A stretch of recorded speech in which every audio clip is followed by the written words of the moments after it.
Tens of thousands of football fans came to Highbury. Electrifying. Yes, guys, and welcome back to TCP Live with Rohan Jivan and my very good friend. Hello, good sir. How are you? Yes, George, got him on TCP Live again. Buzzing. Alex can't make it today, which is great because I can talk to George. At this point, with the hosting gig and stuff, because I feel like hosting for me sometimes is a big chore. I hate it personally. Yeah, I hate it. Yeah. Like yesterday, right? So when both you and Alex texted me saying you couldn't do the instant reaction, yesterday I thought, oh no. But fine, I'll do it. And I was genuinely, I don't like doing it. I don't like hosting. I mean, I can do, yeah. Like, I feel like you're like me where like, okay, look, like when I look at football in a particular way, very nerdy, very much like, okay, if you ask me questions, I can talk for hours on system, on how I think of the team. But then when I'm hosting, I'm kind of like, oh shit, am I talking the right way? Am I like getting my point across? Then like, oh no, should I switch topics? Should I do this? So much going on. Like, I feel like it's impossible. The things that I worry about, right, with hosting is literally not messing up the intro, not messing up the outro. I always mess up the outro, always. And yeah, that's like always on my mind. Everything else I'm okay with, but like the intro and the outro, that's where it's an absolute killer for me. But how are you, George? Good? I'm good, man. I'm good. I am happy. I was just telling you off air, like, guys, thank you so much in the comments. I see some people saying thank you. It was a crazy business yesterday. So yeah, like step one of my defense is in the bag, passed from the department end. So yeah, man, like we're living life today. We are happy to be here. That's class. So this is your final year, right? Yeah. Cool. Yeah. So like how it works with like a PhD is, so you get two steps where you have to defend in front of your department. So like if you were an art history major or whatever you were, you defend in front of them. And then the graduate school for the whole university has to approve. So that's like the second exam. So I basically have to do what I just did, but with two experts that they like fly in that are not related to the university. They're like independents, two independents. Exactly. Yeah. And like my one guy's from Austria, which is like insane, but that's like in April. So this was step one though. This is like step one of the door. You had to like pass this in order to be open for that. So like my exam's booked. I passed that one. So we're all happy days. Oh, that's class, man. That's class. Oh. So did you do a master's before doing a PhD, or did you do like a bachelor's? No, I did a master's, but then I transitioned into the PhD program like right away. So I did like 1 year of my master's, and then I took an exam to get into the PhD straight, and then just continued doing it. But like it was the craziest thing. Like, so these exams, what you do is you basically give a lecture where no one can interrupt you for like 20 minutes, and then for 2.5 hours you just get like interrogated, and it's so nerve-wracking because I don't know, like if you've ever given like a group presentation. Oh yeah, I've done it many times. Yeah. Okay. Imagine having like a group of your professors being the ones to do it. It's only you. And you don't get like access to like the questions beforehand or whatever. And like they kick you out of this Teams meeting and they like deliberate for 10-15 minutes as you're like stressing. Then they invite you in and it's like, boom, I'm going to ask you this kind of question and you have to answer on the spot. Like you got no time to like prepare anything. So like I remember back at uni, in my final year doing a master's in mechanical engineering, and it's like you have to do a presentation on your individual project. And like I always get worried because I know like these guys here who are independents, they will know when I'm waffling. They will know it, and they're going to ask me questions, and I'm literally just not going to be able to answer them. It's different like football, right? I reckon if I was doing like a football presentation, I'd be so confident doing like an oral exam or something. But when it comes to like technical work and like engineering for me, oh my god, like it's too stressful. It's so true. It's so, you know what? Like I remember. Like when I did my UEFA B, I was calm. Like I felt like it was an exam with football, but like I knew my stuff. Like football's fun. Like I never feel I'm under pressure or anything. But I feel like probably people in the chat can relate. Like when something's important to you, it takes on more meaning. You know what I mean? Like you know this like you love, but then I think like when you do something in your everyday work, like I don't know, be it a job or whatnot, like it carries a different kind of pressure, for sure. It is. But no, really happy for you, George. Really happy for you. And Thanks, hello buddy. to everyone in the chat. Hello, Rin. Hello, Lewis. So many people in here.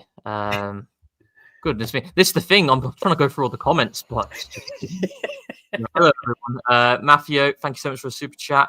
Guys, why are we so slow in the market? We'll get into that. We'll talk about all this. We've got so much to dive into. My head is on Mars in regards to the transfer market, to be honest. But yeah, we'll certainly discuss that.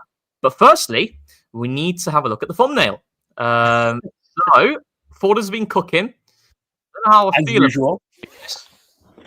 feel about this one, but I'll let you guys judge. I think I've been done dirty again here. Really? Why? What did you? I haven't even seen it yet. This is gonna be right. I think I've been done very dirty. Oh, you're so cute, though. Wait, what's going on?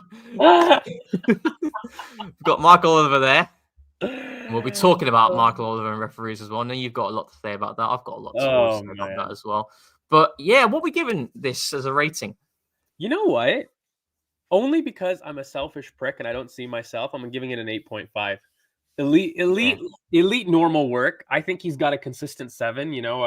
Forder's like consistently good. He's our Myles Lewis-Skelly of the season so far. But yeah, no, I don't know. And there's no Alex too. So it's like, it's kind of, you feel all alone. Exactly. Yeah. Like last week's was so good. The Saturday Social banner with all three of us, that was class. This time though, so what's happened, George, here is 2 people have spotted me at a train station and both have said I'm like 5'4", 5'5". Like they've done me dirty, and now it's become this thing where 5'9" minimum 5'9". With well cushioned shoes, we're approaching 5'11".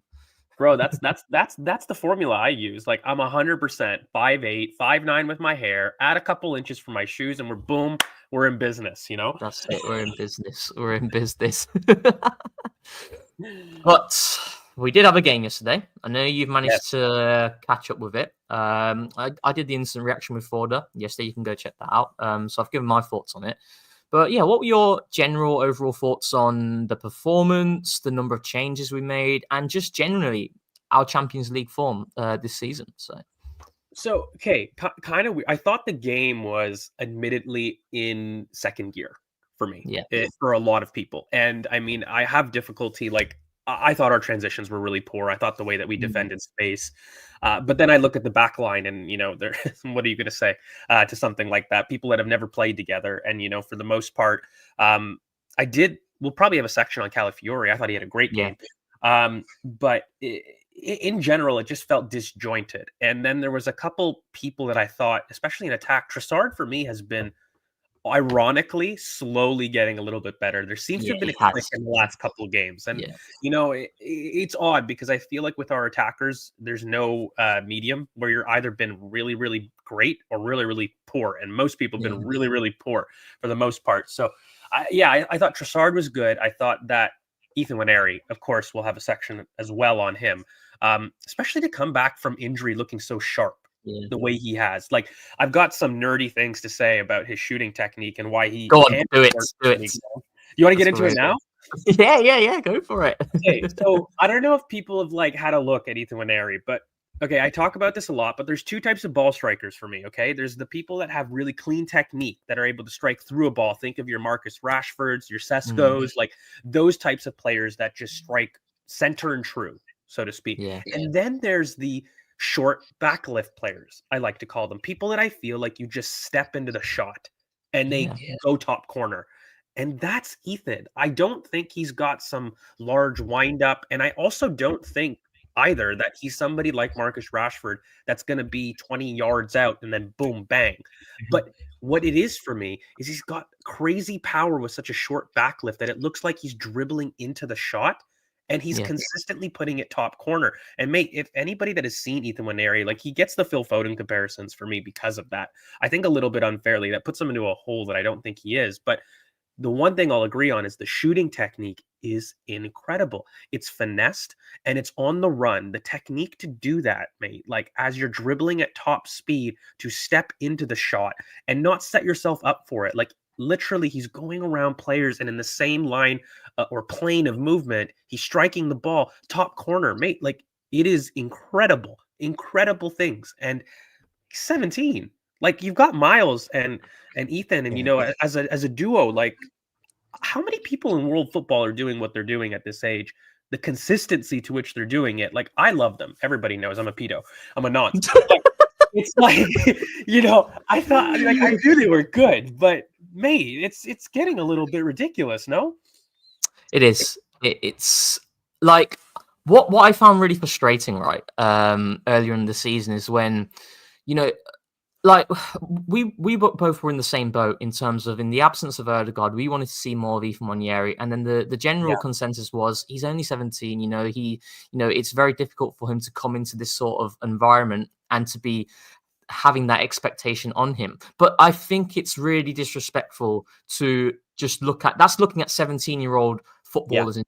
You need to look at the talent in front of us, and there's no excuses for people to have not looked at Ethan and Myles more because we saw them consistently in preseason. They played in every single game, and both shone.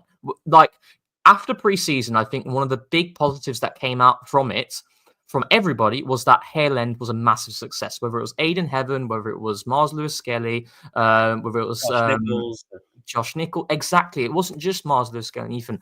All of the players shone through. Like Aiden Heaven, for example, against Man United, had a really difficult moment against Hoyland early on, then reacts. And we saw Ethan Nwaneri, his performance against Bournemouth. We saw what Myles Lewis-Skelly was doing in games against Manchester United, Liverpool.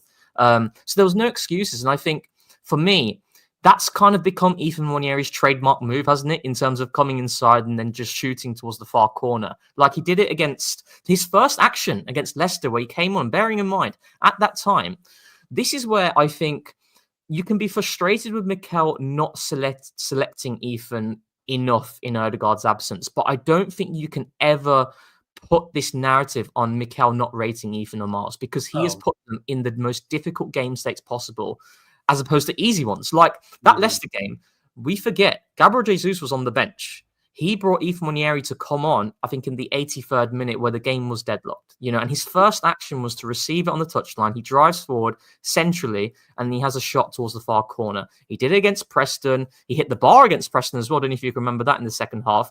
Against Inter Milan in the final stages of the game where he turns, he drives forward and he blazes it over the bar, but it's that trademark move that he has in his game. And I love how he's not afraid to take that shot as well. And I think there's a data pod that's coming out tomorrow from me and Data George, who's literally the brains behind all in terms of creating the graphics, etc. And we look at Arsenal's attacking performance, and one of the things is Arsenal playing with their food too much. Ethan Nwaneri is nothing of that ilk in terms of playing with food too much. He's very incisive and he makes decisions really quickly and proactively. So can I make let's have a little section on Arsenal's attacking future, because it involves Ethan and Myles for me. Okay. And I've got this theory. Odegaard's going to be at the crux of it. So maybe we end on it. Yeah, we will talk about this. Because that deserves its own. But I really do feel, as far as Ethan and Myles are concerned, okay, I think Arteta has trusted them, like you said, in the most trying circumstances. If anything, Mikel's trust can't be debated about youth, certain youth, right? Because, I mean, people forget Myles was the one to come on against Liverpool. In terms of that moment, that wasn't something that we would have looked at as far as a lockdown defense goes. But, he trusted him there. And I think he's just such an inexperienced manager that we forget. Like, he's so brilliant, so admittedly brilliant, that the most brilliant people in your life sometimes do the stupidest things, and I maintain that. And I feel in that period at the beginning of the season, we could have seen them more. But mate, I think Ethan and Myles are about on track. Somebody quote me in the comments, but they must be at about 500 minutes for Arsenal in the first team at this point, and growing. Because and then after that, I want to talk about the Ethan almost goal for Trossard, that weak foot cross from the left. Okay, mate, do you not think that this team actually maybe needs to learn about trusting our attackers in tight spaces more? Because we talk about how we set up, we talk about patterns, and people want to critique Mikel for quite a bit. But mate, how many players can put in the ball that Ethan does consistently, like that weak foot? Yeah. And we don't do it often enough. Like I see the back post cross, these floated patterns in which we attack the back post with a header. That is something I've seen since Mikel, even back in the FA Cup, if people want to be really serious. Go back to your Aubameyang days, yeah, like we've done that for eons, right? But how many times have we actually found people in tight spaces with ingenious kind of passes through the lines like Ethan does with his weak foot like that? Do we have attackers that can make those runs? Probably. Have they seen that before? Not often enough. And I wonder, like, as we recruit these types of players and as we have Ethan come into the team and Myles, who can receive it under pressure in the tightest of spaces when there's 2 or 3 people around him, do you not think maybe like we as fans and Mikel as well, even more so, needs to trust that now we have players for central overloads and maybe use them for that a little bit more, because we've got the tools, but I don't see that enough. And, you know, these guys have the talent to do it. And I think we're going to have to accept maybe playing a little bit differently, because doing that means you open yourself up in the press in different ways. It has a lot of implications out of possession, but we've now got the tools. And if we want to employ a little bit more central overloads, I think we got to start playing to some of the strengths of the players that do that.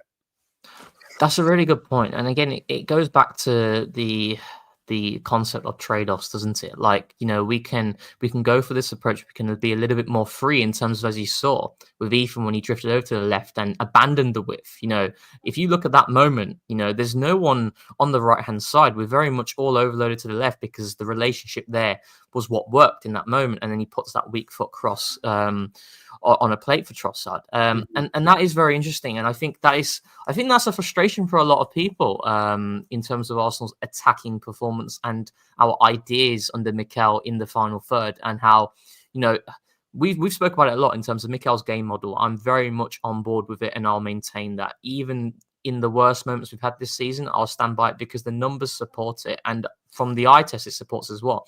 But there are things we absolutely can improve on. And, you know, it's like when we went back to, for example, Liverpool, how good they are in terms of Arsenal are fantastic in the press, but from what follows afterwards, it's quite stale. But you look at someone like Liverpool, they're very direct immediately when they win the ball back. So there's definitely room for improvement there. And I like how, like you said, I don't think I see that type of cross from anyone in this team, though. Like, the only type of cross you see from weak foot consistently is Trossard when he goes down the byline and he cuts it with his weaker left foot, and he's done that really well in recent weeks against Aston Villa, against Dinamo Zagreb as well. But yeah, we don't see it enough, do we? Even Ethan tried to do it. I think it was in the first half. I think there was a period in which they're on the right hand side, and he's got to double back after being pressured from one of the Girona players, and he tries a reverse ball at the same moment. And instead of recycling it, like I remembered that moment. It was in the first half. I don't know if people remember it. But I don't think we try enough of those passes, enough of the reverse balls, enough of the slip balls from wide. Like, that cross wasn't just a loopy cross, mate. Like, it was a near post.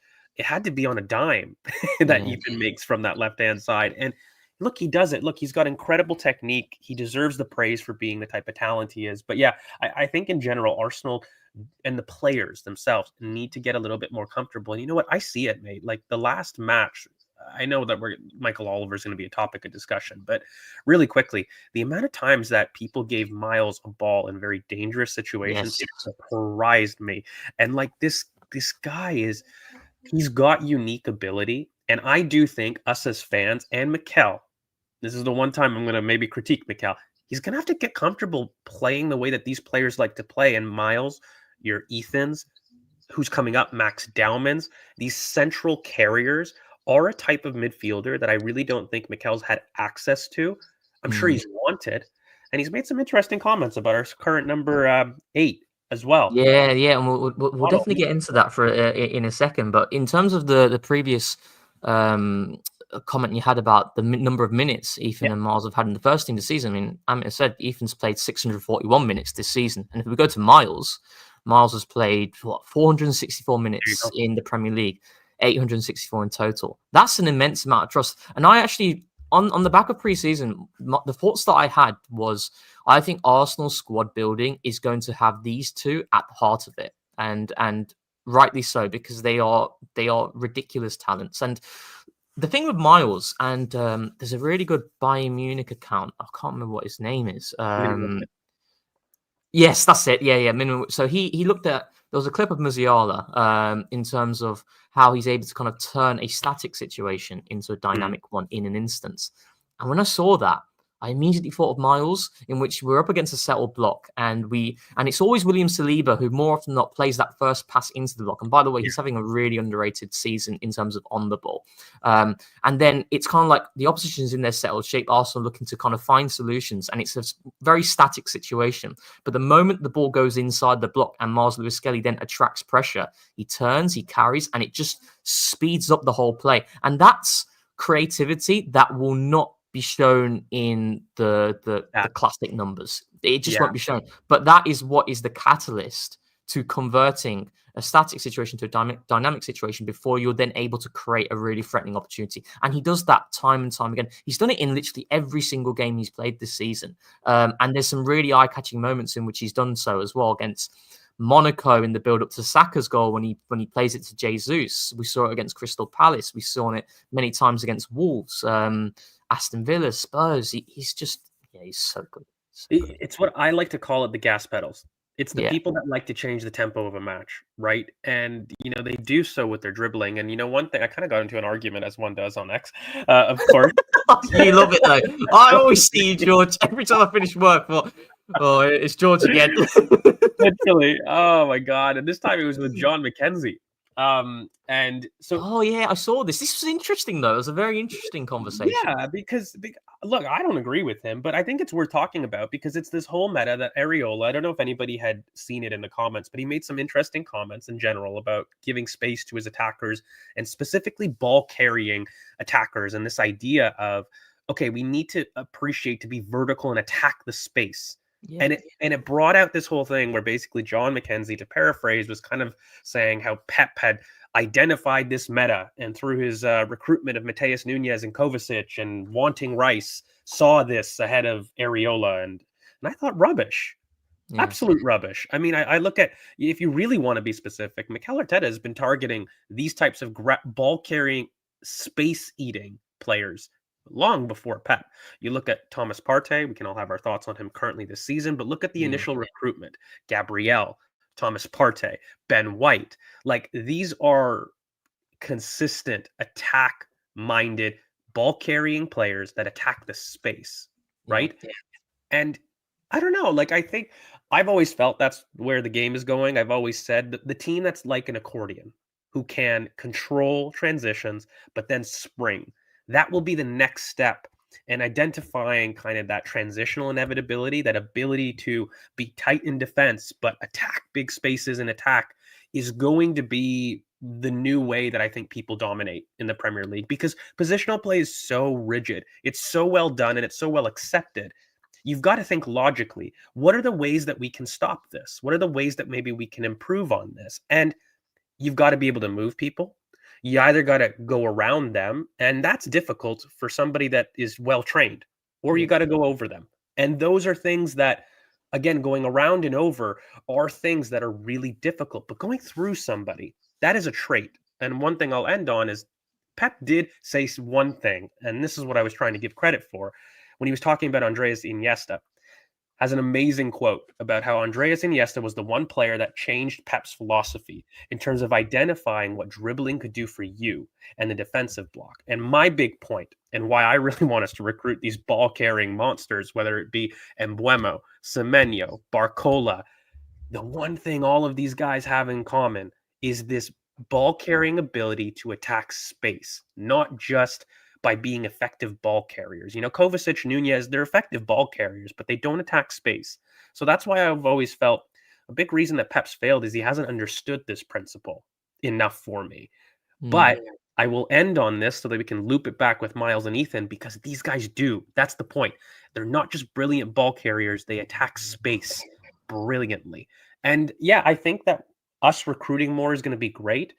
But learning to play with these types of players is going to have to be a change, I think, for as much as fans as Mikel. Yeah, and I think it's really interesting because I also look at the way the league is going, right? And there's a really good account. I've said it many times on X, Data Analytics EPL, and just the style teams are deploying and comparing them to everyone else, and it looked at direct speed versus build-up attacks. And you have Pep Guardiola and Manchester City, right? They're very high in terms of direct speed, but they're so high in terms of the number of build-up attacks. And then when you look at all the other teams, they're in a cluster in which they're not prioritizing building through the lines, which I think is something Arsenal can do better at. But there is a very common theme of teams playing a lot quicker in the Premier League this season in comparison to previous years. And I find that really interesting. And maybe it's perhaps just the way the game is evolving in how you look at every single team in the league, right? Southampton's, your Ipswich, they all want to press. They want to press high, and that's forcing teams to be more direct, and it's also opening up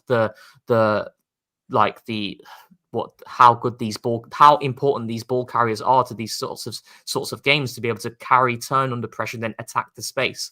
And I think that is where the game is going, and there's really good trends to show that as well. But yeah, I found that really interesting, and we talk a lot about that on the data pod that you can see tomorrow. We'll go on to another individual that I know you wanted to talk about, Ricardo Calafiori. Now, yeah, I'll let you have your say on him because I spoke about him a lot yesterday. So yeah, I won't repeat kind of what you guys said about the game. I just want to talk about the stuff that he gives us, and that I think that a lot of people do seem to forget. I mean, this is one of the few players. When I had a look yesterday, mate, like, okay, the finish got chalked off, right? But the way that he gets himself into that position, the composure he consistently finds himself in. Can we just maybe talk about how consistent he is about putting the ball in the back of the net for a defender in those zones? It is wild. And the finishes he's had, I mean, he's made jokes about how he only scores bangers, but it's like, I think the composure and the mental profile that he takes up and the complete calmness he shows at every area of the pitch. He is simultaneously somebody that I feel very safe with the ball with and not at the same time. It's because he's got this ability in his ball carrying, and I've kind of said it before on his Scouted, where the longer he carries, the more like out of focus. It's very Portuguese in the manner in which he carries it. And I've kind of made this point before. I'm developing this new theory about ball carrying. And, I group people very much in your French-esque who keep the ball close to you, I like to call it, that are short, small touches. And then you've got the people like your Leaos or Calafioris, your Nuno Tavares, the guys that eat ground, that seem like they push, eat 2 to 3 steps of ground, touch, eat 2 to 3 steps of ground. And I think that we don't have a lot of that. We certainly don't have that dynamism, and we don't have somebody that's willing to take control in very panicky situations, high up the pitch effectively enough. And he gives us a level of carrying for me that I think is going to be really special. For as much as I believe in Saliba's ball passing ability, I believe in Calafiori's carrying ability from deep. Yeah. And I'll just end. This is a young guy. Like the youngest in our squad. People forget, he's younger than Saka. He's 22 years old, guys. Like, and I think everybody gets a little bit of PTSD from the injury thing because of what's happened this year, because of our past as Arsenal fans and everything, and wanting to put the Tommy label on the next person that gets injured, more than twice in a month. But when you have a look at it, mate, like he hasn't had a lot of first team football. Yes, granted, from injuries, but he's not just a 22-year-old that is raw, but he's a 22-year-old that's raw, that's lacked minutes, and yet in that time has really shown some really impressive fundamentals. And for me, there's a level of safety I feel with him. As long as he has the duel in front of him, I'm safe.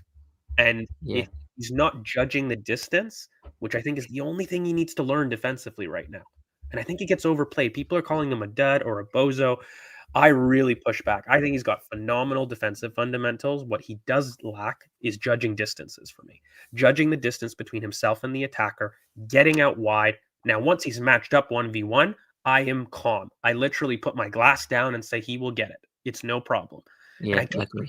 the same transition that Gabriel, by the way, had to make. We had to do more work with Gabriel when he came to Lille than we do with Calafiori. And I wanted to know your thoughts in general about what Calafiori brings us, because I mean, you and me, we're both people that say players give you traits, right?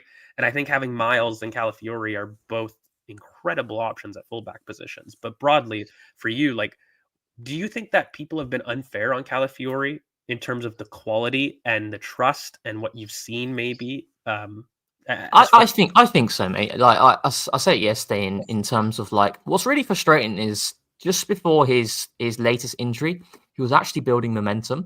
If you look at his second half performance against Brentford, he looked good. I thought he did well against Brighton. He had that really good cameo against Crystal Palace, if you remember, in which he comes on and he plays that trademark pass inside. And that was the assist for Declan Rice's goal in that game. And he did it time and time again yesterday. I've always said with Calafiori in that I mentioned last season that Arsenal, in terms of playing through pressure and having the ball firmly on the ground and looking to kind of beat a high press in that fashion, Calafiori is going to elevate Arsenal in that regard. The frustration is obviously we've not been able to see him enough because of the injuries so far. But I think what it is with fans is like, we'll get into the summer, we'll get into the January market, but I think it's how the season's kind of unraveled. And we've said about the external factors, we've said about the turbulence we've had to endure in terms of red cards, injuries, etc. But I think fans are frustrated with the fact that we didn't do enough in the summer, and that's why they're looking at Merino, they're looking at Calafiori as being underwhelming signings because of that context. And I think it's quite unfair, and especially for Calafiori, who, as you alluded to, he's younger than Saka. We have to temper our expectations, but we also should be really excited with what he can offer, because for me, every time he stepped on that pitch, he showed glimpses of his quality and traits that are very much going to elevate this team. And now, the question I'm going to throw to you is, we have Manchester City on Sunday, right? And we've got a very, very interesting situation here where you've got someone like Myles Lewis-Skelly, who, by the way, when we look at his performances, forget about what he's done on the ball, right? Defensively, Morgan Rogers, Kulusevski, two of the most powerful carriers in the league, right? Completely nullified in his back pocket. And you've got someone like Calafiori, who obviously comes on against Wolves, makes the big impact. That was the defining factor in that game and got us 3 points ultimately. And then had a really good performance again yesterday. It's a really interesting scenario that we have now. And yeah, who would you go for? Who? What's odd? I think Oscar Bob returning to training really makes a big question for me here, to be honest with you. Because I trust Myles Lewis-Skelly to handle that battle if it's Oscar Bob. Now, if it's not, and I knew that he wasn't, and he didn't have a chance, I might say there's a bigger toss-up for me. I trust Myles in the 1v1 and in the big moments a little bit more than I do Calafiori right now. I agree. And as far as, again, judging those distances. And I just think with Ethan in the team, I'm not as concerned about width yet.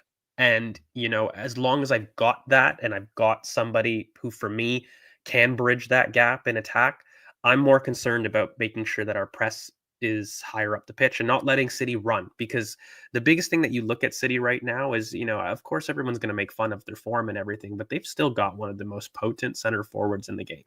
And it's going to be about managing the space that boy can run into. That's the game. You manage that and you cut off the passing lanes and you cut off that distance, which is going to be channel running. Haaland's going to sit on either Gabriel or Saliba. Typically, he'll move to Saliba because he doesn't get the joy from Gabriel, and he'll switch between the two. And that'll be the battle. And whoever can win the second ball from that one up is going to win the game. And I trust Myles to be more concerned about that, fighting for those balls and being able to come out on top and then release it. So that's why I'm marginally into the Myles Lewis-Skelly camp. But I will end on this: Calafiori and Trossard. That's a serious kind of partnership, especially for two people that are in form. Calafiori, I think, has been very good. Trossard's creeping into form. So it's not like I'd be upset on either, if I'm really being honest with you. Before, this would be a really big debate, but I edge Myles because of the second ball point, because I feel that that second ball off the Haaland duel will be important. Do you know what? I completely hear that. Like, it's so close. But for me, I think Myles has deserved it on merit with what he's done since he came into this team. Like, this is a massive game, isn't it? Like, it's, especially with obviously everything that happened in the game at the Etihad. And Myles also was very much involved without even playing in that game up until the last few minutes when he came on. And I just think, like, obviously with everything that's gone around in terms of refereeing, officiating, and Myles and some of the journalists and some of the articles that I've seen, which, by the way, is so unacceptable. Like, there's that Andrew Dunn from, I think, the Sun. I finished work and I read that article and I thought it was so disgraceful. Like, you are, and rightfully, you're condemning the supposed abuse that is going towards Michael Oliver, and we don't ever want to see that in the game. Now, I'm going to assume he has been received abuse, because ultimately I don't want to get into that sort of conversation of saying he wasn't abused. Although I have certain thoughts that I'll keep to myself there, but absolutely he should condemn. Yeah, he should. Yeah. So we absolutely condemn that. But then you write a whole load of waffle that is literally inciting abuse on an 18-year-old, calling him things like villain, the most cynical act in a game of football. Like, mate, it's absolutely absurd. And again, it's this bootlicking culture that is happening amongst pundits, ex-players, just like Michael Owen tweeted something, I think a couple of days ago about it, and saying we should move on. This is what I don't understand, right? Like, had Arsenal drawn or lost that game of football, it would have been Arsenal are making excuses. Now Arsenal have won the game. It's the narrative of, get over it, you won the game. No, now we should talk about it even more. How do you feel about the FA charging us then, off the back of that? And Manchester City do that all the time. Manchester City literally do that all the time, and it's... Should we get into it? Should we get into the whole... Yeah, let's get into it. But let's answer this super chat first from Mark. Thank you so much. What would your lineup be for Sunday? Would you entertain playing Cala left back and Myles Lewis-Skelly left centre mid with Rice in the 6? I really don't want to see Partey in this game. Let's just go through it, 1 to 11. Just straight through. Mark makes a good point. Yeah, I'm not even going to lie to you. I have been dying to see Myles Lewis-Skelly properly in midfield, where he belongs, and what would you do it for this game? Big game, though, isn't it? I think he's okay with it. I wouldn't mind. I personally wouldn't mind that. It's all those whole thing. What do you want to see versus what Mikel would do, isn't it? Let's do what you want to see. Yeah, because I have a feeling I know what Mikel's going to... I mean, you could kind of tell from the substitutions as well in-game of what's going to happen on Sunday. Mate, no. Neto in goal? Yeah. Absolutely. Norberto's my man. Oh, my God. Oh, yeah, let's not get into it. Let's not. But, of course, I'd say, Raya, Timber, Saliba, Gabriel. Yeah. I'm kind of with Mark.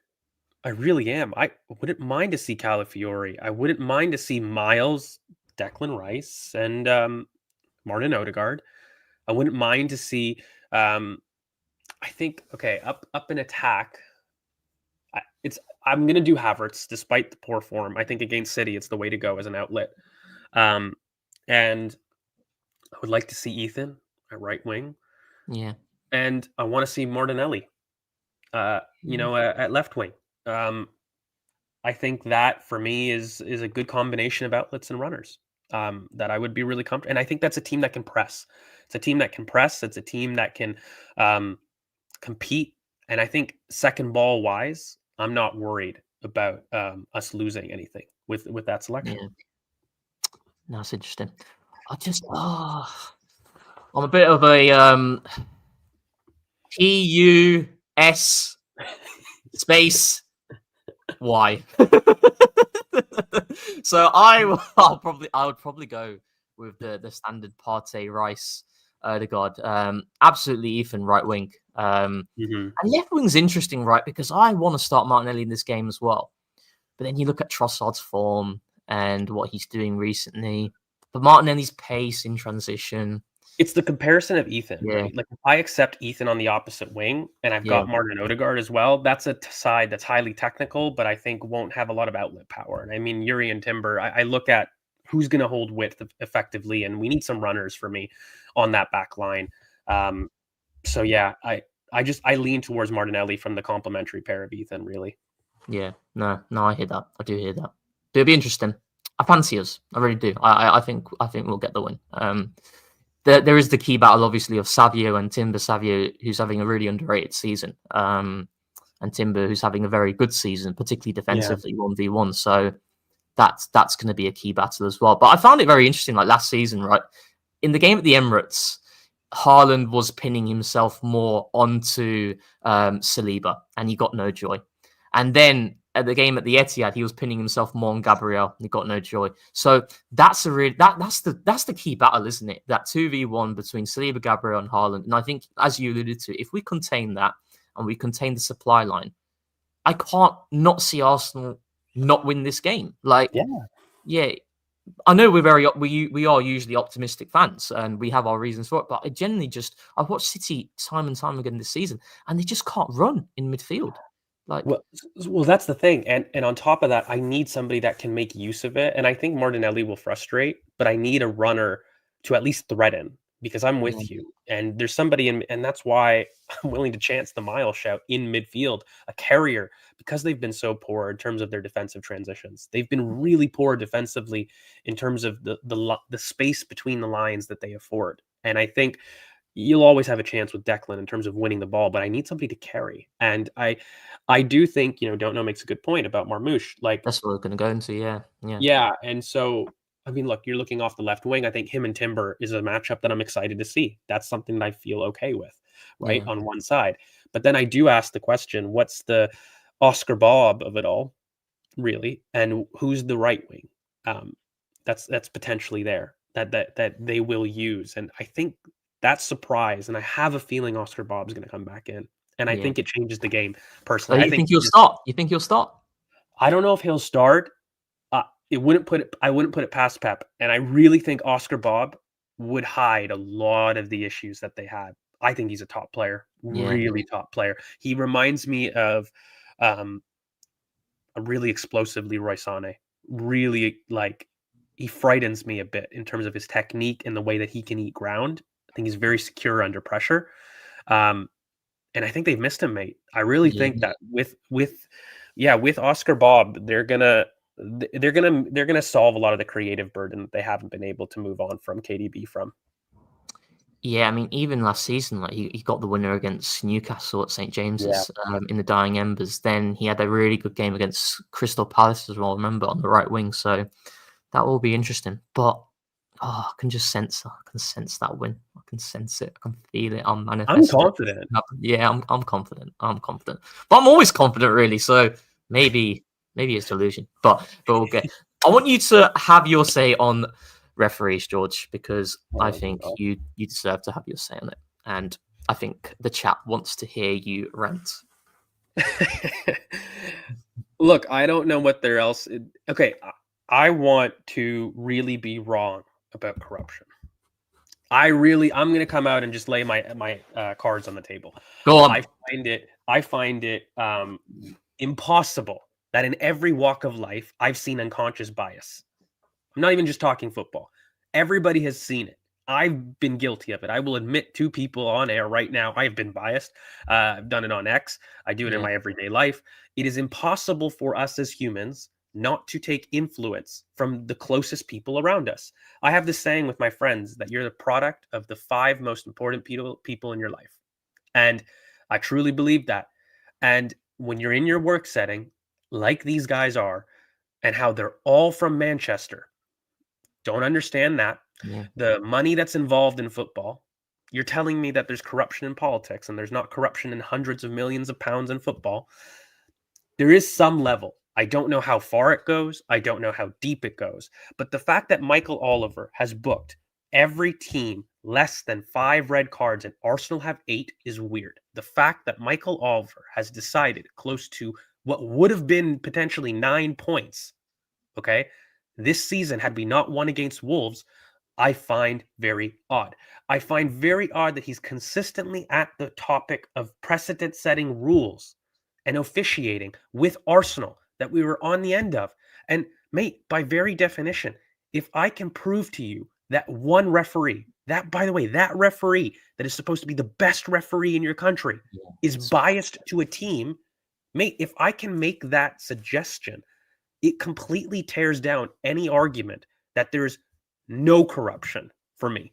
If you can find one referee, and that's not even getting into the David Coote stuff, which proves what I was saying for months. And and so I don't think that Arsenal are the only team to experience this stuff. I'm going to clarify. That's not something that I believe. I believe that we've been on the end more than other people of some pretty incredulous decisions. And I don't see other teams factually doing the double yellows that Martinelli ever did. Never seen that given again. I've never seen the Tomiyasu instance ever given again. And I've Granit Xhaka against Swansea can go all the way back. Granit Xhaka against Swansea, where it was supposedly this idea that, okay, fouls with no intention of winning the ball that are tactical are a straight sending off. We then didn't see that ever again up until Myles Lewis-Skelly gets the red card on. Yeah. Mate, I've tried it from every angle. Arsenal have the least fouls in the top 6 and the most red cards. How does that make sense? Are you telling me that Arsenal's are overtly aggressive? Well, no, they have the least fouls. You factually can't tell me it's not an aggressive point. Are we immature because we're the youngest team in the league and we make really poor decisions? Okay, let's use that. But then why are our red cards not as high in Europe? Why aren't they as high in other competitions that don't have to do with the domestic league? So from every angle that I try to do, I mean, it goes back years. Like, part of this frustration for me is no one can tell me the way that our Invincible season end wasn't through corruption. That game, literally, I've George, never seen a more corrupt game in my life. And George, so Gary Neville and Jamie Carragher did an interview with that referee, and after literally just as they closed the interview, Gary Neville goes, "Thank you for," he alludes to "thank you for that game in 2005." Shakes his hand like. They're out in the open. No, they're out in the open. At this point, it's okay. What I will say is, it is without a doubt in my mind, with so much money, that there is stuff that goes on. It is without a doubt in my mind that I feel that there are good referees that try to do the right thing. And I feel that it's without a doubt in my mind that there are definite times when fans go overboard and we abuse the hell out of people, and refereeing is not easy. I've done it. It sucks. Even somebody that I feel knows the game, I hate refereeing. It's not a profession that is easy. But I will say this. When you take away from the love of the game and you do what Michael Oliver did, and you do his arrogance, and that's you as a person, that's where I draw the line, right? Like, you can make a mistake. That's one thing. But then you look at the VAR and the handling of it, and then the handling of Howard Webb and the attitude and the culture they create. And I'm sorry, that is on you. You're just an arrogant. And, you know, he couldn't wait to give that red card, George. He couldn't wait to give it. If you look at his face and look how smug he is, it's so frustrating. And do you know what it is? I've always came on podcasts, and I've mentioned this to Alex, right? I've said it to him many times, in which I have this feeling in the way that I watch Arsenal, the way that I watch the officiating, and I feel that we get some really unfair decisions. Now, I've always labeled it as incompetence because ultimately I don't want to come on here and say corruption because I can't quantify it. However, when you go through the numbers, as you've just mentioned there, and you look at Michael Oliver, and then you start to see some actual numbers surface, it then gives you greater confidence in that feeling that a lot of people have. You know, yourself, myself, and it goes all the way back to that Brighton game at the start of the season, the Declan Rice. Now, nobody had a better view in that game than me. I was here. Declan Rice was there. We were about literally 10 centimeters away from each other where I was sat. He did not do he barely touched the ball. He barely touched it. And that's what started it for me. That's what really frustrated me. And then so one thing that I agree a lot on is this idea of a subconscious bias, where when you have people on Sky Sports like Roy Keane and Gary Neville, Jamie Carragher, when they were talking about Arsenal being this dirty team, the dark arts, when you are giving your opinion to a publication that is being exposed by so many people, do you not think referees will be exposed to that as well? Of course they will be. So when they go into a game, right, I'd like to think, and I will assume they do, I like to think that they want to referee the game fairly. However, when you are exposed to that much information, in the back of your mind, you think about that, and that can influence the game that you're refereeing. Now, I'm not saying it's just exclusive to Arsenal, but I'm saying this is something that happens in football, and that's where the integrity of the game is under question, and I find it really, really frustrating. And when has Sky Sports done a special on set pieces from any other team, or a special on another team's pattern of play? When have you seen it? I haven't. And then boom, the rule changes. And mate, that's kind of my point that I was saying all those months ago. I mean, there's zero doubt in my mind that unconscious bias plays a massive role. It's what I attribute 3/4 of it to. And it's why I feel that it's our job in order to combat narratives. I think they're important. I think they're dangerous. And I don't think that they're a minority, because you're looking at some of this stuff and they're the best. Well, not the best. That's a huge mischaracterization. They are the loudest voices in the world doing it, and it's coming from multiple areas and corners of the media. And I do think what you say matters. I really do. I believe that fundamentally, and we need to change. I will end on this. I think that nor the arsenal of it all. I think it's absolutely ridiculous that we as fans need to accept 6 to 9 points of potential officiating errors going into a season. Mate, if you buy a player for £65 million, you hope he wins you 9 points. And you would say that was worth £65 million. It is worth millions. And I just feel like if we're going to sit there and say that Michael Oliver, who is the world, and I think the UK's version of the best referee. Greatest referee of all time, Michael Oliver, which is what we're being told. The greatest referee of all time. If what we're being told, the greatest referee is inherently biased to our team, I'm sorry, mate, that's horrible. In terms of objectivity, if you're saying the person to uphold the rules is biased to one team and you can prove it, that for me tears down the glass house that they're living in. It's time to sit there, reevaluate, take away your culture, your organization, have a look at yourself and stop being big-headed. Be a little bit humble. And just the wording, even the wording in terms of how we were charged, because there was a unanimous decision on the poll. Hey, mate, maybe have a look at yourself. It's unanimous because everybody felt a different way. And why are Arsenal being published for the football world, reacting in a way that our players didn't do? People are blaming our club, in which the reaction has come because it's such an egregious call. People are like, yeah, no, that's far. I'm all for banter, but that's crazy. And that literally was what it was after the game, right? I've never seen football fans in unison as much as on Saturday. Like, I was seeing big Man United accounts, seeing big Chelsea accounts, like, goodness me, like, what is that? Micah Richards on his podcast with Gary Lineker, right? And Alan Shearer, he said it's like the worst decision he's ever seen in Premier League history. Like, obviously you can debate that for sure, but this is the magnitude of what we were looking at on Saturday, and the fact that we're being told to move on from it because we won the game. Sorry, no, we should be talking about it way more because we won the game, so I don't know, man. I've always said it, like the refereeing in this country stinks, and I'll leave it on this. When was the last time a referee in England reffed the big final, the World Cup final? When was it? Like more than a decade. There you go. If you're professionals, and if you're professionals and you're gonna carry the mast, get the criticism. Like, you do this for a job, and if this was anybody's job, you'd be called in for a performance review and potentially fired. Yeah, facts. Everyone is held to standards. Everyone has to be responsible for things that they do, but not referees. It's a dictatorship. We'll get into it.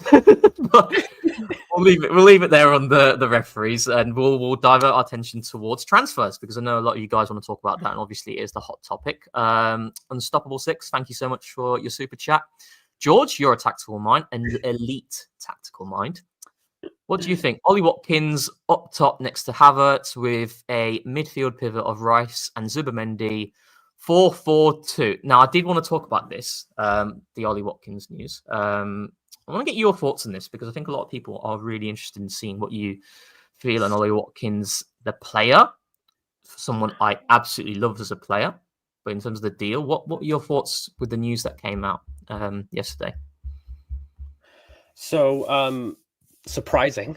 I think there's a lot of questions that Especially because we're going back in. It's not even just the news that it's like one bid, I think it's also the news that, we're going back with a bid that's going to be 60 million pounds. And there's a part of my lizard brain that goes, if you had that budget before and you waited a lot the last couple days, I love Ollie Watkins, but there's other players that 60 million pounds could have made questions to earlier in the window. The lizard brain in me is really upset just as a mentality. On the player, because I really want to answer the question and not go on a big rant. I think Ollie Watkins would be incredible. I really push back on the age curve points personally. This is a player who, for me, has actually gotten late into football. I think it was. Yeah, and hasn't reached the top stage of football until he was 28. So he's got a lot of legs at him. He's a young 28. And I think when you have somebody that plays, by the way, like he does, who is a workhorse, somebody that in the press would be unbelievable, who, in my opinion, currently is top 3 to 5 center forwards in the league now, currently, walks in, gives us a level of dominance in the box, not efficiency, because I actually don't think he's efficient, but he moves people like nobody does in our team.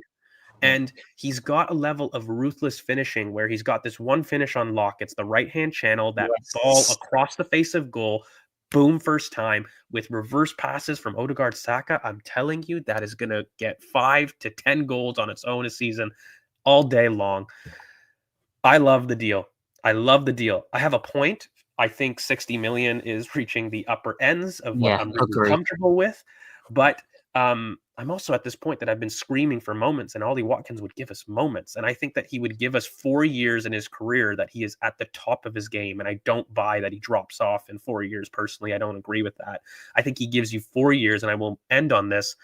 None of the prospects that I believe who will have a higher ceiling perform the same way that Ollie Watkins does for the next 2 years for Arsenal. None of them do. None of them touch Ollie Watkins' level. For as great as their ceilings are, they don't touch him in those first 2 years. So if the goal is to win now, I can get on board. I am really annoyed that it's I know the bid will get to timing of it.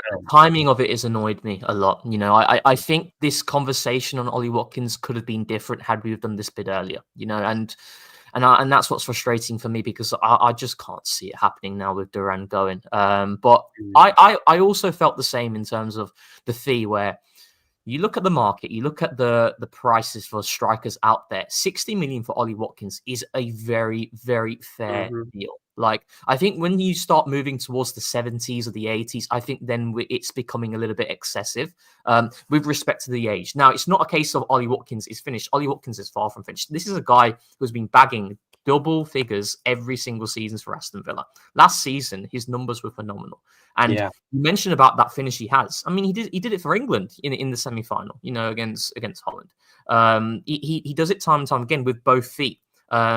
I don't know if you remember the goal he scored against us back in 22-23, where he stands up Saliba 1v1, goes on the outside and just smashes it with his weaker foot to the far post. So he has that finish. And I think you're very keen on Semenyo and Mbeumo, and what I really like about those players is they're very instinctive in final third situations and in the box. And I look at Ollie Watkins being that same type as well. Not efficient as you allude to, but he makes decisions really quickly and he gets shots off really quickly.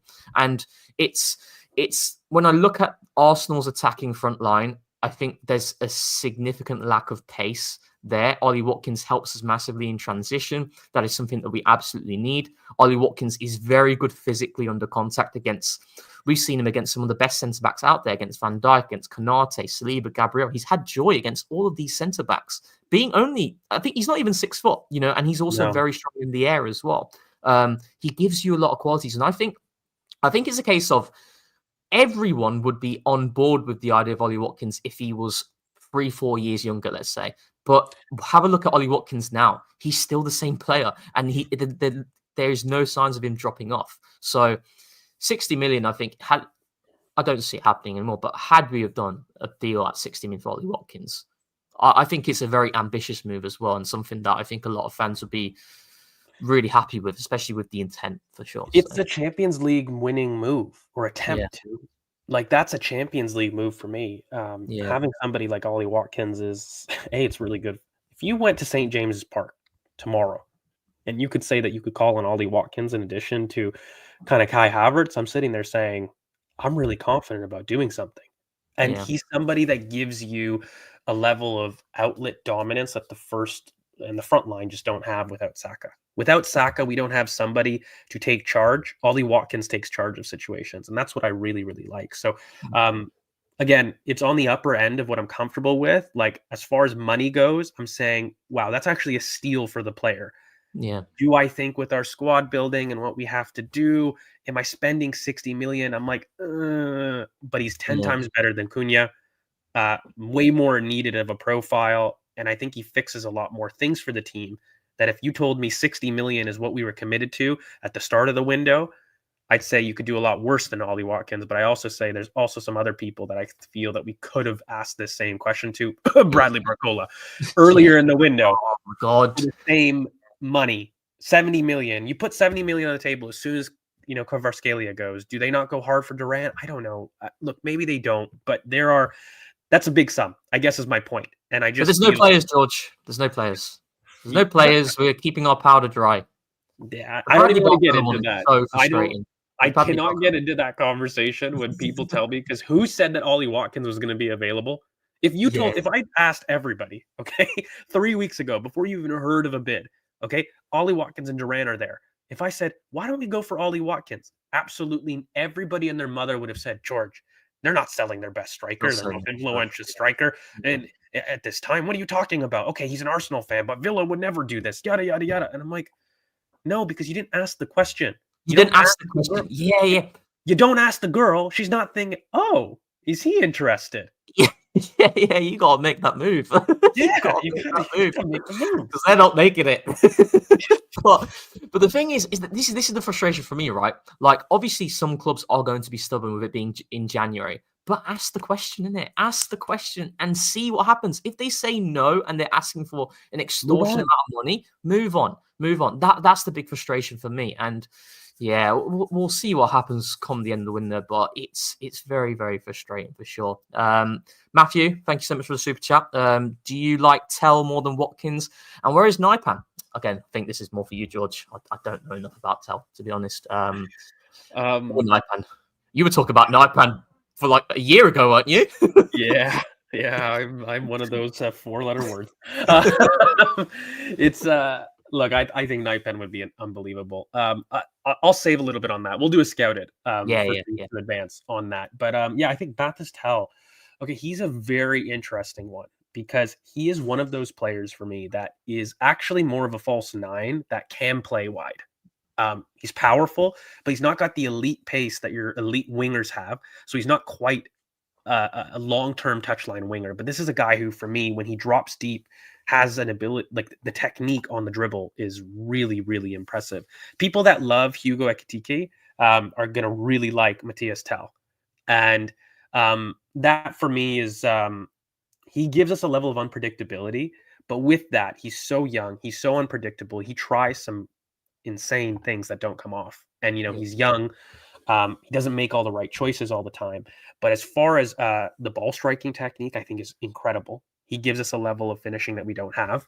My only fear is right now he's not completely comfortable with his body. So he can get pushed over. He can get knocked over in duels. So that's a level that you would have to be careful of. But he gives me enough in wide areas as well that I think he'll be unpredictable in 1v1s, which is something that we need. And you know what? The hopium in me goes Matthias Tell loan and Ollie Watkins permanent. On we go. This is it, isn't it? And again, from Unstoppable 6, in terms of raising our ceiling, do you see Tell as being that guy who can really elevate us in that aspect? Because obviously he doesn't have, when you're looking at Ollie Watkins, obviously you're seeing someone who can hit the ground running immediately. Another way, I've always felt like players who have strong affiliations with a football club, and obviously Ollie Watkins being a massive Arsenal fan and his family being huge Arsenal, like every single time, the amount of times I've heard him talk about his uncle Baz every single time after playing Arsenal, he's like he literally loves Arsenal, and run through a brick wall for us. Exactly, and I think that is so important, right? If you can get a player who is top draw,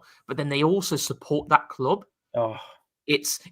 I don't know how to I don't know how you can quantify it, but I think it just gives you that extra edge. You know, if you're a top player, right, like a world-class player, Yeah. you're going to deliver an impact for any club you go to. But if you're a world-class player, let's say, and you support that club, I think it just raises the notch a little bit more as well. So it makes the overpay a little bit more tolerable, because I feel like you get paid back in years on the contract of consistent professional pay. Like, okay, Ollie Watkins, let's say we did it for 60 to 65 million pounds. For me, that's maybe a 10 million pound overpay, although you could argue I think that's very fair value objectively for Ollie Watkins, period. Yeah. But say it's a 10 million pound overpay.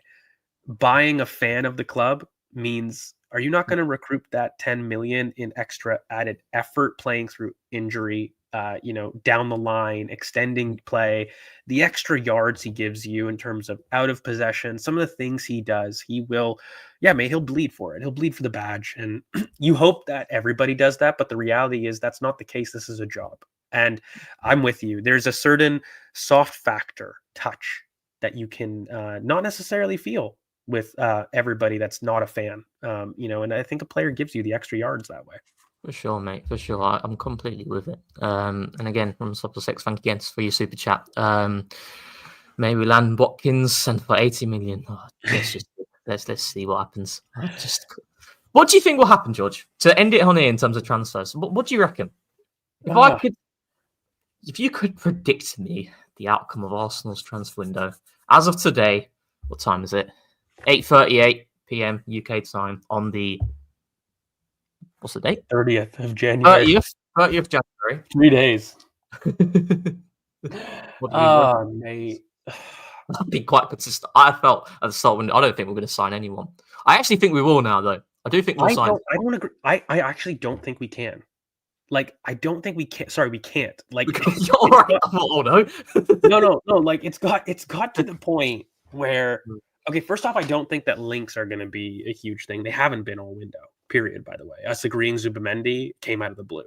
The Nightpan idea came out of the blue. And the only reason, because he thinks he's LeBron, is why we have any info on that. And other than that, I think Arsenal are very close to their chest.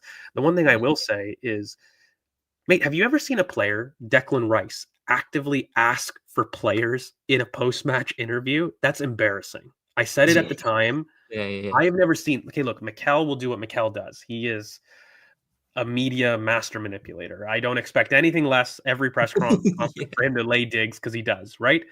Have you seen a player? I'm genuinely asking you. Like, have you ever seen a player on live freaking TV go, yeah, no, we had to sub our backup left back because we need help and we need somebody to go in the market, and I think the boss said we'll get somebody. Have you ever seen? I've never seen that. Never, mate. Like, so I don't know, mate. And then for the bid to come out, they must know. I don't care who it got leaked from. They must know they wouldn't have sent a bid like that if there wasn't an intent to buy a player in that price range. Yeah. And they knew, like, they're not stupid, mate. Like, I think things have been a little bit bubbly, and I think even outside of the cup competitions, I think the way that the Emirates crowd has reacted to the players. I've said this before. For me, a lot of people left early in Jan, earlier than I think was normal. And I don't know if you felt that way, but I saw it on the TV personally, and I know, okay, we lost. They were tough results. People are mad. I get it. I just thought seats emptied a little bit too much, and there was murmurings, in the crowd. Like, the crowd was uneasy, and so I don't know if they can. Would they do it? Would they be that ridiculous? I know things have been ridiculous since the summer. Again, I've said this on pods. It would really put me in a dark cloud about our ambition as a football club if we did nothing. I agree, mate. I think, and Alejandro, we all feel the same. But sign someone good at least. But yeah, mate. Like, the Cronkies have done such a lot of really good work since they've gained full ownership. But I've said it many times and I've reiterated it. If we do not sign anyone and we do not support this team in which we really need help, like, these players are on their knees, I think it's a really bad look. And yes, obviously we could go in the summer and we could sign X, Y, and Z, and it's rosy. But I don't like throwing away seasons, and I feel like the board not signing anyone with the quality to impact this team, which, by the way, there absolutely is quality out there. It feels to me like they are throwing away the season.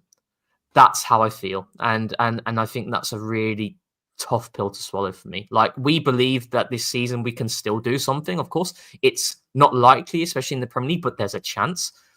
But who's to say, like, come the end of this window, right, in a couple of weeks' time, Salah goes down, Van Dijk goes down, let's say, and it happens. And then you see a drop-off. And then we look back at this window thinking, wow, what an opportunity missed. What an opportunity missed. You know, call me delusional. I'll say this. Have me on TCP Live again in March. I guarantee you the distance between us and Liverpool, I will put my name on it, is not as big as it is right now. There are more twists to turns and come. And I think that a signing, forget the league, puts us over the edge in terms of gaining the margins. And it's about sending the right message and letting me feel safe that you, the caretakers of this club, are doing the most to win. I'm not asking you to guarantee a win or a trophy. I'm asking you to do the most that you guys believe you can do to win. And I'm sorry, I'm looking at every single numbers coming out of Arsenal. Mate, did you know that we made exactly the same Champions League revenue that we did last year, this year, at this same moment? Yeah, I saw the numbers, man, it's going exponential. Like, it's getting to the point where, like, okay, why did you invest? So you got to a point that you were investing that now the club's making you money, and then the club can't make the money it's already made, and now you're taking it back. Like, it would lead me down a very dark, dangerous rabbit hole that I'm not willing to entertain right now. So I think let's hold off. I think by this time next week, I'm hopeful, and I really do think, you asking me for my opinion, I'm never one to shy away from it. I believe Arsenal will sign somebody in the 50 to 60 million pound range. I actually think Ollie Watkins is possible. I really do. Mate, you know what it is? Villa have ambitious owners. They do. They are looking at Felix as well, aren't they? I think they're looking at Felix and Asensio, all these false nines, whilst also having Donnell Malen. Yeah. That's a good point. And they're a team, for me, that pull deals very quick.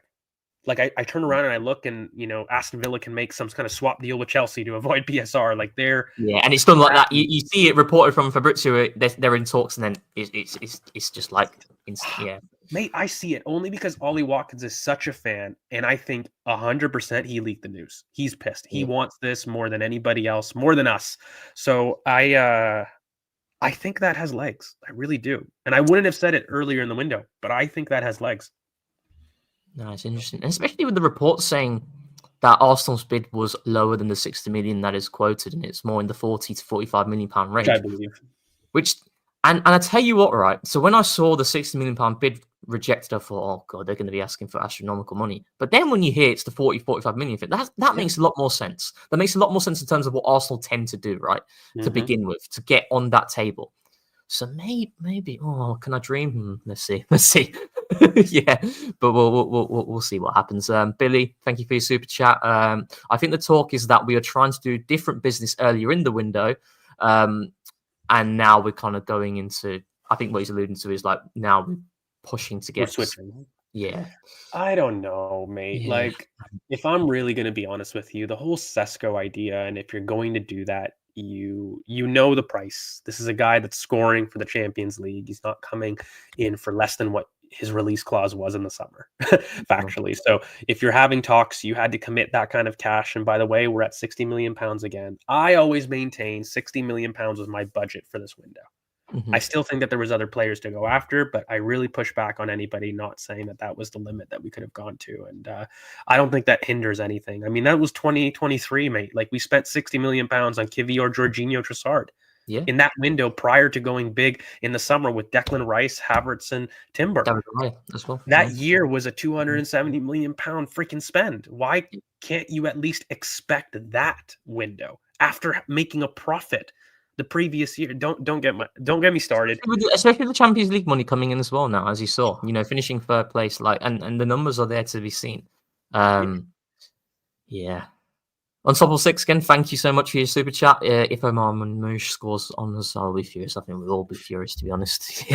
But I want to divert attention and go towards the Odegaard topic. I don't think we'll have time for the game, but yeah, that's okay. But I do want to talk about Odegaard because I think that there were some interesting comments from Mikel, and I know you've got a lot to say on this. I've got some thoughts on this as well that are very interesting. But let me share my screen now.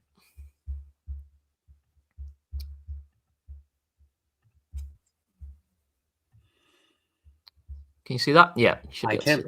Yeah. So from Jordan Davies, I think he's a reporter for The Sun, and it was in regards to Martin Odegaard, and Arteta mentioned about Odegaard playing very far from that area, which is obviously alluding to being higher up the pitch. I've tried to bring him closer. My challenge is that he loves it. The day he does that, we will see 15 goals in the Premier League. And I think he's alluding to that 22-23 season, which he scored 15 goals. Now, immediately, you've obviously done a scouted with Alex. Go check that out on Zubamendi. And you mentioned about the likely future of Arsenal in terms of from a nominal point of view. I know I rinsed that word a lot, but I want to mention it because it's kind of like, I don't want to just say, this is going to be a pivot and that's it. It's very flexible, but predominantly it seems like it is going to be a Rice-Zubamendi pivot with Odegaard higher up the pitch, playing as more of a traditional number 10. And I find this really interesting because I've always felt Martin Odegaard's best season at Arsenal was last year, the 23-24 campaign, in which his role changed from November onwards all the way into the end of the season, in which he became this all-phase midfielder, loads of touches on the ball in deeper areas, conducting play, facing play, as opposed to being inside the block. But his most productive season was when he was more inside the block in the 22-23 season. And I feel like Mikel is referring to Odegaard being better used in that role, which is interesting because I don't think that was his best season. So, yeah, what are your thoughts on this, George? Mate, I've got some weird thoughts because, I've always... Everybody likes to pat themselves on the back, but I've been somebody that have said, at my core, I believe Mikel Arteta to be a double pivot man. Yeah. I personally have always believed that. But mate, I struggle because I don't think Martin Odegaard is a true 10. Yeah. And I think he is best in the role that we used him in last season in terms of dropping in terms of the middle third. And but I also acknowledge that he's also somebody that has probably our highest zone 14 influence in his time in the club. And he also is somebody that, as a nominal 10, had maybe his best professional career at Sociedad as a nominal 10, right? So it's not like we don't have sample that he can't excel in that role. My trouble is, in the Premier League, how does he do that role with pressure from behind? And is he as effective? Because we've seen him marked out of games in that manner. So, mate, I think he has to adapt or face the consequences of squad evolution. I'm serious. And, I don't know what that means, but I just think that Zubamendi, you don't spend 55 million pounds on a middle third orchestrator to not play in the middle third. And I just think that, the squad's going to have to ask him to adapt. And it's going to get to a point in which you're going to play more as a nominal 10. He's going to have to show a level of security as far as, again, the contact from behind in tight spaces, I think, is his biggest weakness. If he solves that, he's a pocket player that I think very few players can play, in the world, actually. Very, very good pocket player. Surround him with runners. Surround him, with, I think, somebody that I think understands the quick release. He'll play well. But part of the reason that him and Isaac, by the way, had such a brilliant partnership is because Isaac wasn't just this runner, mate. Like, he dropped into midfield to interact with Odegaard. And that is something that, I'm looking at. Like, we don't have strikers that like to play that way. I think Ollie Watkins, ironically. Yeah, I was just going to allude to Ollie Watkins. And there are differences, but Ollie Watkins stylistically has a lot of similar traits to Alexander Isak. And then when you look at the transferable qualities of Odegaard, obviously during his time at Real Sociedad, and then an Ollie Watkins coming in, I think that could be a really interesting partnership. But I want to look at this, right? And this heat map. And this was taken at the back end of the 22-23 season. And it's about Martin Odegaard's evolution in his role. This is obviously capped to that 22-23 season.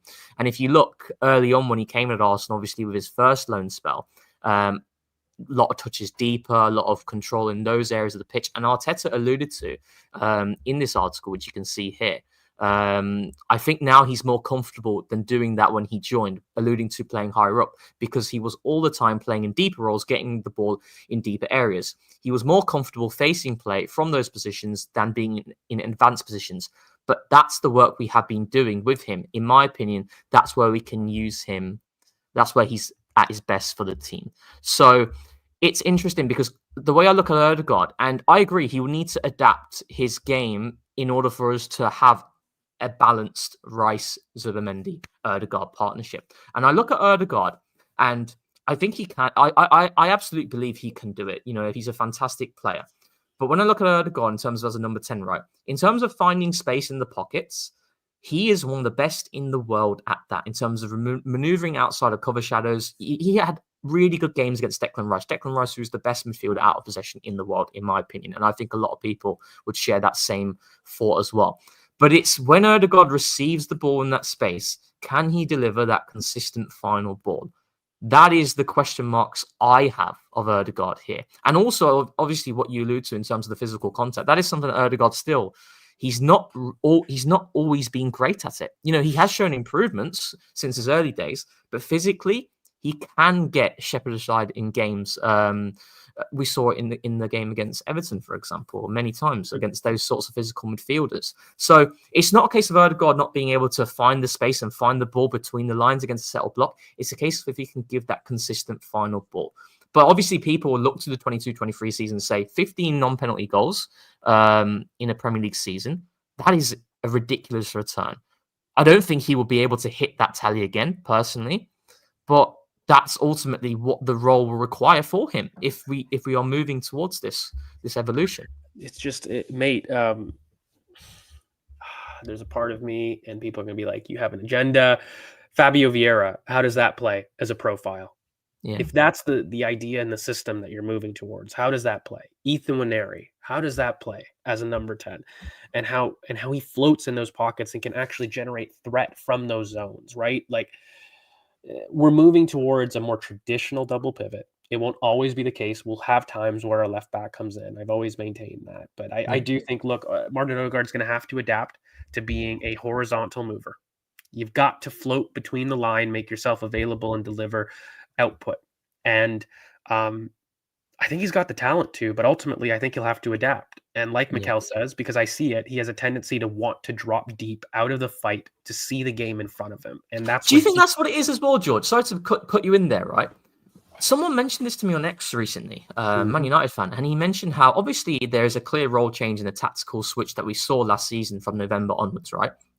But is it a case of also Odegaard wanting to get more on the ball and just, you know, I do, by instinct looking to just move there as opposed to it always being instruction because he wants to get on the ball and influence the game because he's getting frustrated not receiving it between the lines? And obviously with Arsenal altering their approach in terms of more towards the sides as opposed to consistent vertical passes into central areas, there could be an element of that as well.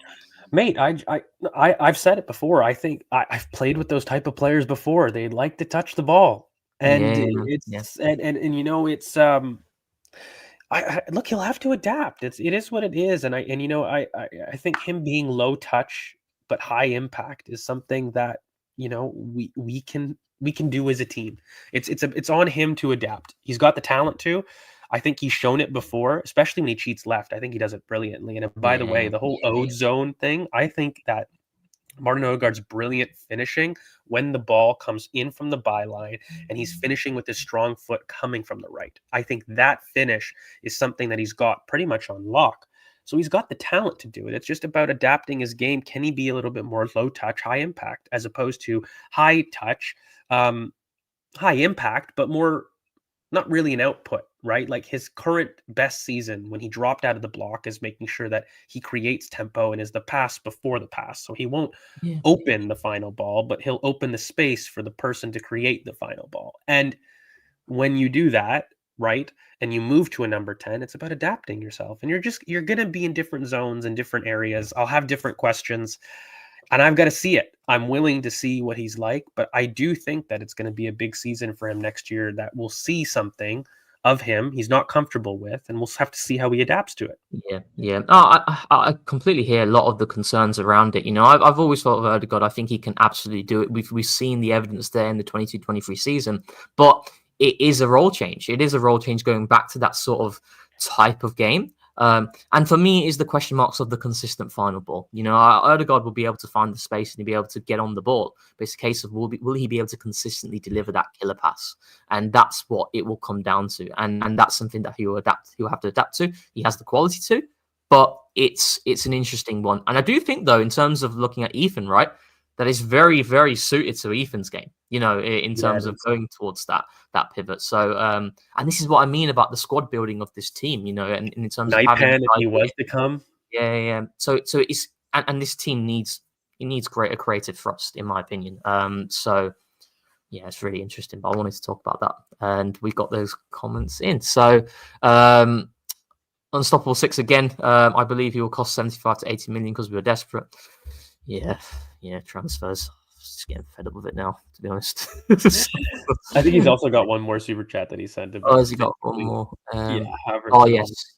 Havertz and Ollie Watkins will kill defenders. But I mean, I like I said, I think if we get that deal done, I don't think you can deny the ambition from the club to do that and have that sort of statement. So everyone may not agree to it, but it is an ambitious move. Okay, before we end, I'm putting you on the spot. What do you think we do? Monday rolls around. What's in the pocket of Arsenal fans? I've given you my opinion. You know what? So I might have to delete my tweet actually because I thought there's not a chance Arsenal signing Ollie Watkins. But now when I look at it, might have to delete that quick actually. But now when I think about it, there might be a chance here.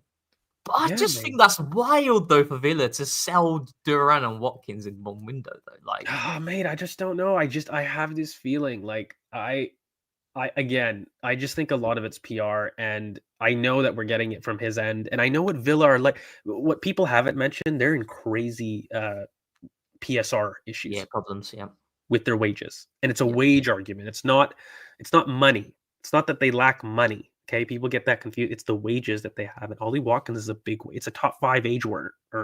So I don't know, mate. Like you get somebody like an Evan Ferguson whose move broke down to Leverkusen, who's out there with league sample in addition to Donnell Malen. You've got João Felix, Marco Asensio. I don't know, mate. I think you've already got Malen on the books. Why you have so many striker links? Do you reckon we'll do it then? I'm telling you, that's my opinion. I think we do.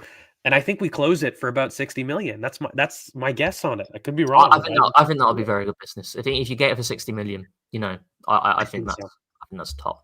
We'll end it on this super chat. Prafu, thank you so much. Maybe I'm wrong. I want to see Martinelli and Odegaard on the left. That way, Nwaneri has more space to move into. I could be wrong, but I want to see it. Well, you are asking this question to the man who has wanted this for a very, very long time, maybe more than 2 years actually. So I'll let you end on this, and we'll wrap it up after that. No, mate, very simple. It's all about symmetry. I've spoken a lot about this, so forgive me if I'm repeating myself. But guys, I just want to see people paired together. It's about pods, and I think matching a runner with a passer makes sense. That's a pod that makes sense to me.